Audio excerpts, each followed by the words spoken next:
Santi, Santi, Santi, Om.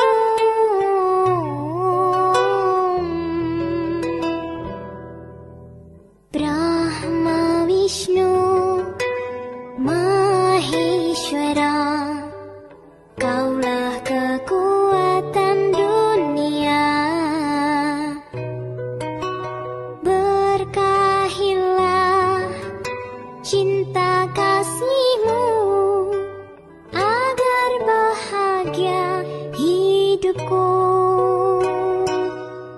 Om Santi, Santi, Santi,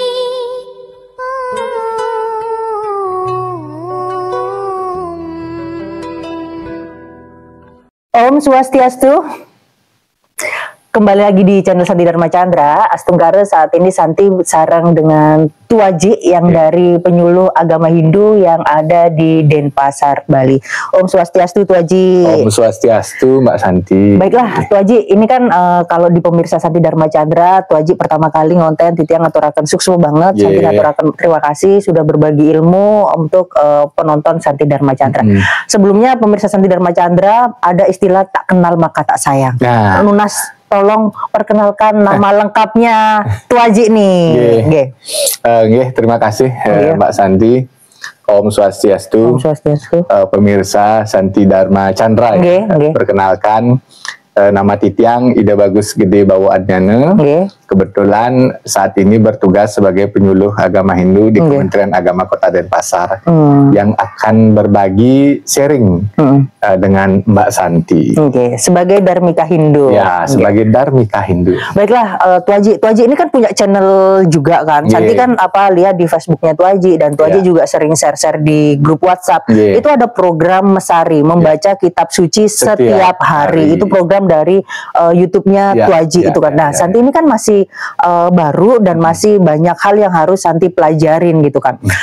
Nah, seberapa penting sih kitab suci agama Hindu Weda untuk umat Hindu nih? Itu dulu pertama. Kalau dikatakan seberapa penting, ya sangat penting. Karena yang namanya agama pasti memiliki kitab suci, dan Hindu menyatakan bahwa Weda adalah sebagai kitab sucinya. Hindu di Indonesia, saya katakan, sudah mengakui bahwa Weda telah dinyatakan sebagai kitab suci. Nah, fungsi dari kitab suci ini tentu sebagai pedoman hidup kita di dalam melaksanakan kewajiban-kewajiban kita, untuk memohon tuntunan di dalam menjalankan kewajiban tugas kita dimanapun kita berada. Oh, seperti itu. Jadi untuk nanti kalau mungkin, dan ini lagi pertanyaannya, kan Santi tuh sering kan ngonten ke sana ke sini, setiap desa, setiap kota, bahkan setiap pulau, hampir Santi keliling di Nusantara gitu kan. Siapa tuh Haji.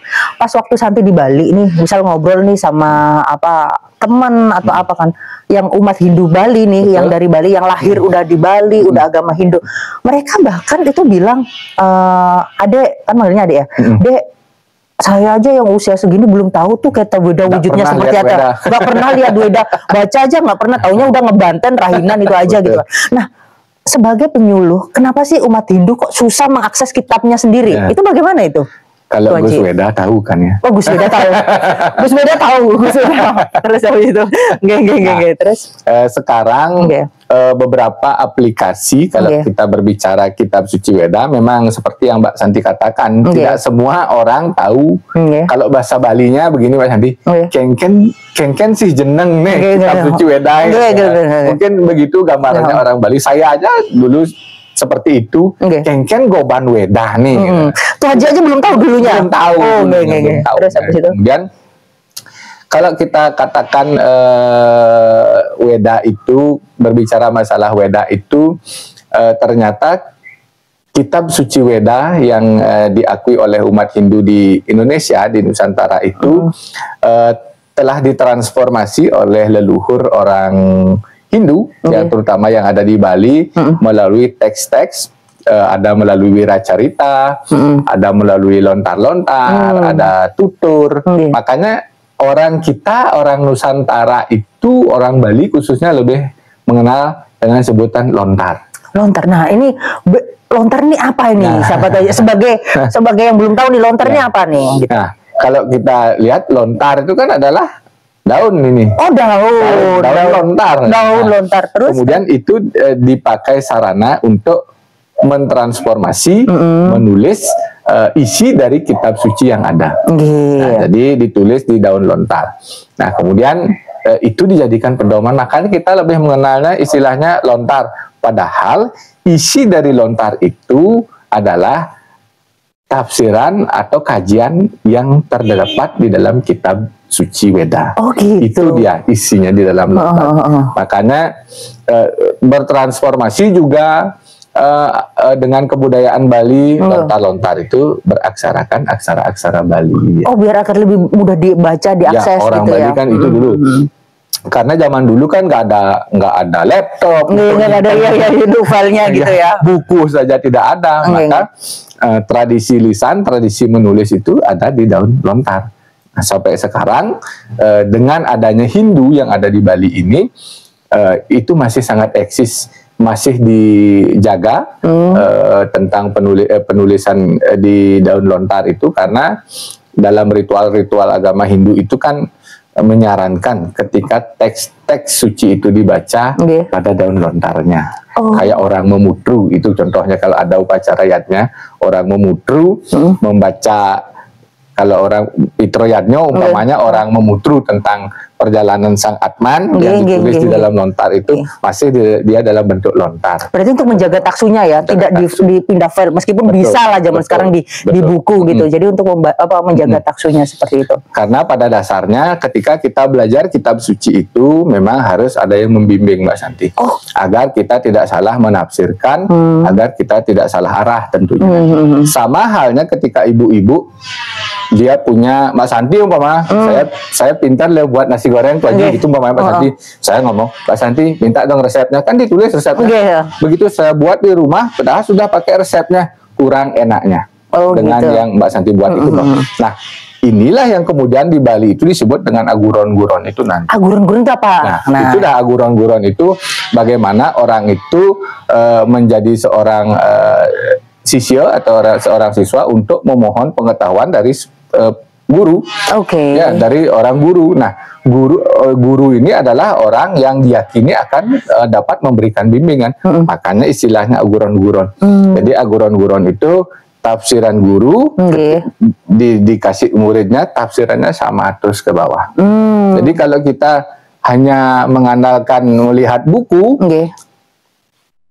pasti ada kurangnya. Takut tafsirnya antara A dan B ini berbeda gitu kan. Betul. Coba Mbak Sandi. Dalam Bhagavad Gita ada Patram, Puspam, Palam, Toyam, Danam yang gitu. Yang ketika kita mempersembahkan bunga, air, api dengan perasaan cinta kasih, kita maka bakti kita diterima. Nah, lalu kalau kita tanpa guru, yang kita lakukan apa? Ambil aja bunga, taruh. Ambil aja daun, taruh. Tapi nggak ada rasa feel-nya gitu tadi ya. Karena agama ini juga agama rasa kan. Makanya disinilah perlu aguron-guron. Apa maksudnya, apa makna dari sloka itu? Tapi kan biasanya nih, maaf, kalau di Bali kan ada istilah muleketo nih. Itu kan. Jadi kadang Santi aja tanya, punya sahabat nih namanya Mbok Yan gitu. Mbok, itu bikin apa sih? Ini kenapa sih Mbok Yan ngatur? Udah itu emang dari mertua tiang udah kayak gitu. Belum tak tanya, udah katanya mertuanya kan udah meninggal. Nah, itu kan belum mengerti memakna itu. Bagaimana kalau kita generasi muda Hindu ingin belajar arti itu bagaimana? Wajib. Nah, itulah di dalam Hindu, Mbak Santi, kita harus akui kalau agama Hindu itu adalah agama tindakan, bukan agama teori. Jadi orang tua kita itu dia mempraktekkan langsung, tidak menghafal. Itu dah contohnya. Buat canang, udah nggak canang, udah gitu yang pindah. Padahal ada sumbernya. Saya contohkan tadi di kitab suci kita ada menyarankan kita mempersembahkan bunga, tapi dia tidak ke sana. Dia dengan tulus ikhlas, dengan baktinya, dia membuat canang itu dan membanten canang itu. Karena ketika dia membanten canang itu, sama artinya dia sudah mengamalkan kitab suci. Ritual itu. Seperti yang pernah yang katakan, kenapa muncul ritual itu kan, kenapa? Karena orang itu, manusia itu Satu, tidak semua hafal mantra. Tidak semua bisa mantram. Terus? Tanda petik lagi, tidak semua orang kadang bisa berbicara. Maka dimunculkanlah upakara. Oh, makna dari upakara, ritual-ritual itu seperti itu. Jadi esensi dari mantra kitab suci diimplementasikan di upakara sama ritual. Makanya ada orang mengatakan Banten itu sudah memantra. Oh, Banten itu sudah benar. Cara membuatnya sudah benar. Itulah makanya kita cukup ngayabin saja terhadap sesaji yang kita persembahkan. Banten itu ampun memantra, ya ampun benar benyai, ampun tulus sudahlah caril. Gitu dia. Nah, Tuh Haji, ini kan Santi juga sering posting-posting di Facebook atau di YouTube dan lain-lain gitu kan. Ketika Santi tuh kan sekarang mungkin Tuh Haji juga ikutan punya TikTok dan lain-lain kan, bener gak? Di TikTok itu kan banyak juga kayak share-share tentang sloka, Begawa Gita dan lain-lain kan. Santi kan belajar, oh bagus ya kata-katanya, oh jadi semangat ya kayak gitu kan. Nah, ada di fase Santi itu pernah kayak sharing-sharing tentang sloka, terus dibilang, oh Santi aliran India, bahasa India aja Santi nggak tahu, Santi everyday pakai kebaya, sebayang aja Gayatri, Trisade dan bahasa Indonesia gitu. Jadi mungkin yang Santi alamin ini nggak 1-2 orang gitu kan, takut ketika mau belajar Wida nanti dikira aliran ini itu. Penjelasannya Tuh Haji bagaimana? Sebenarnya kalau kita berbicara aliran itu di Bali pun sebenarnya ada aliran. Sekta yang ada di Bali itu kan aliran. Itu dah yang katakan tadi itu berkembang menjadi aguron-guron. Itu sebenarnya aliran juga. Cuman aliran ini masih ada di dalam koridor Hindu Nusantara. Karena saya tekankan Hindu Nusantara, Mbak Santi, karena kita ada di Indonesia, agama itu diakui oleh pemerintah, jadi agama itu harus mengikuti aturan-aturan pemerintah. Sama halnya ketika Hindu diakui dulu oleh pemerintah, kan harus ada syaratnya, harus ada kitab sucinya. Nah, kita mengakui Weda itu sebagai pedoman. Sebagai pedoman umat Hindu itu adalah kitab suci Weda. Jadi kita harus mengakui kitab Weda itu sebagai kitab suci umat Hindu. Kemudian sebutan Tuhan tertinggi, ada istilah Ida Sang Hyang Widi. Jadi udah kesepakatan ini. Harus, kalau Hindu di Indonesia harus itu. Kalau menyebut nama yang lain ya mungkin ini yang dikatakan aliran karena tidak sesuai dengan marwah Indonesianya. Nusantaranya. Kemudian lain-lainnya lagi syaratnya menjadi agama itu ada kitab suci, ada tempat suci. Tempat sucinya namanya pura disepakati. Pura. Jadi tidak ada sebutan tempat suci lain gitu ya. Hindu Indonesia ya suci di kalau memang memiliki kepercayaan yang lain ya mungkin kalau pandangan saya lebih baik mendaftarkan diri sebagai agama baru ya. Seperti itu. Jadi, karena nanti biar nggak tetap menjaga kesakralan Hindu Nusantara. Kesakralan Hindu Nusantara. Makanya Hindu Jawa ya kayak Jawa, Hindu Bali ya kayak di Bali gitu. Artinya marwahnya kan masih Nusantara. Sesuai dresta masing-masing. Ya, sesuai dresta masing-masing. Nah, kemudian berkaitan dengan apa namanya lagi tadi kitab sucinya itu. Mungkin banyak dari kita yang tidak tahu kitab suci, tetapi kalau di era digital ini bisa kayaknya kita mengakses kitab suci digital itu. Kayaknya beberapa sudah ada, Mbak Santi. Ada Manawa Dharma Sastra digital, kayaknya Bhagavad Gita digital. Ada yang beberapa itu kayaknya sudah bersifat digital. Kalau memang untuk mencari yang memang yang sudah diterjemahkan dalam teks Latin itu ya memang belum banyak ada, karena di pemerintah pun kita masih kewalahan untuk mendapatkan itu. Kebetulan saya punya, walaupun membeli gitu, walaupun membeli dipercetakan dulu. Nah, kemudian seperti yang Mbak Santi katakan, kayak Mbak Santi dah mungkin dengan teman-teman yang lain yang Dharmika mungkin bingung juga gimana sih bentuk dari kitab. Karena belum tahu, banyak yang belum tahu gitu. Inilah yang membuat diri saya sendiri meluncurkan program Mesari itu. Gitu, agar bisa lebih gampang diakses lah ya. Agar bisa lebih gampang diakses. Mesari itu membaca kitab suci setiap hari. Yang saya memang awali dari kitab Rigvedanya. Oh, seperti itu. Ya, dari Rigveda saya akan baca setiap hari satu persatu.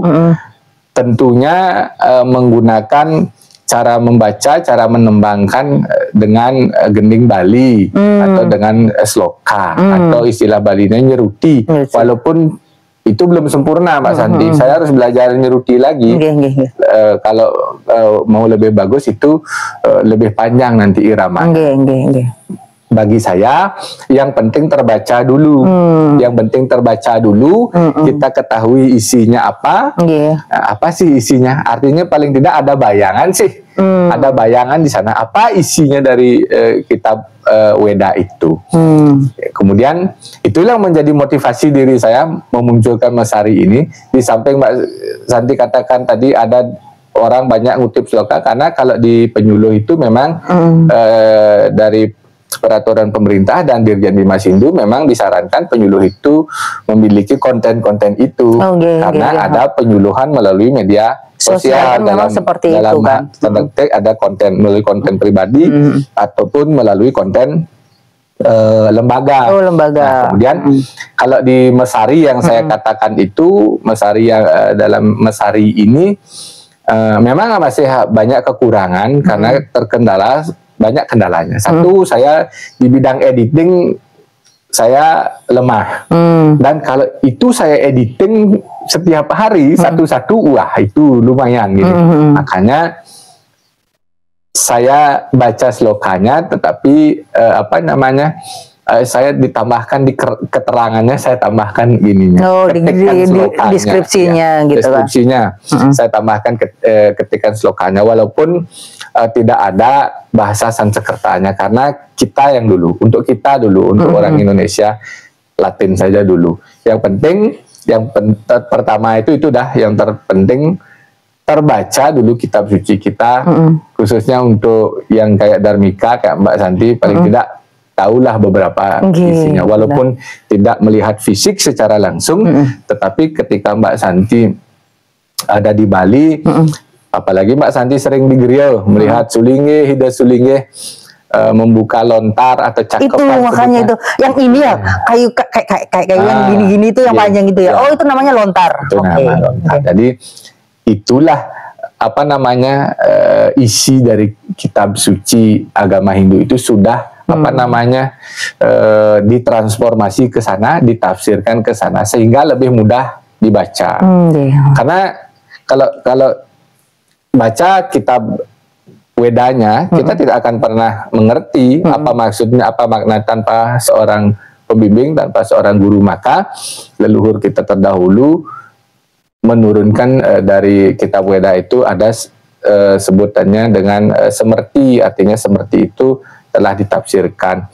Mungkin kalau di Bali ada sudah dalam bentuk Manawadharma Sastra, Niti Sastra. Jadi untuk apa turunannya ya, seperti itu. Nah, tentu yang saya jelaskan ini ya untuk pemula dulu, pemula yang kayak Dharmika. Nanti kapan-kapan nanti kita santai lagi, tapi kontennya khusus Tuaji membedah tentang sloka-sloka kitab suci gitu kan. Ini masih dasarnya aja dulu. Pemahaman dasar begitulah.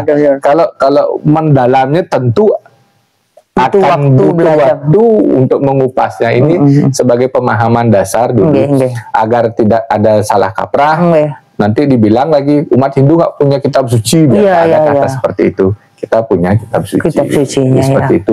Kita menjalankan kitab sucinya. Isi dari kitab suci itu kita sudah jalankan setiap hari. Nah, Mbak Santi, di Mesari yang saya buat itu ternyata sekarang sudah dilirik juga di kantor, menjadi sebuah inovasi di kantor. Bagaimana itu? Kemudian sekarang dia itu Mesari, saya itu punya anak sekarang. Oh, punya turunan lagi? Punya turunan udah. Mesarinya punya anak, Mesari 5 sekarang. Membaca kitab suci setiap hari lintas agama sekarang. Jadi semua agama ikut. Bentar. Tuaji, ini penyuluh ini dari Kementerian Agama. Berarti nggak hanya Hindu aja. Semua agama ada. Oh, berarti programnya Tuaji ini menginspirasi agama lain juga gitu kan. Ternyata yang lain mengatakan bahwa Mesari ini sifatnya urgent, kebutuhan kita. Seperti yang Mbak Santi katakan, bagi Mbak Santi seorang Dharmika, tidak tahu kitab suci, paling tidak Mesari menjadi dasar dulu, menjadi dasar. Walaupun masih banyak salahnya di sana, salah baca, karena kemampuan saya di dalam bahasa Sanskerta tidak begitu, tetapi paling tidak dikenal dulu. Nanti kalau sudah mereka tertarik, pasti akan mencari guru yang paham tentang bahasa Sanskerta, kan begitu.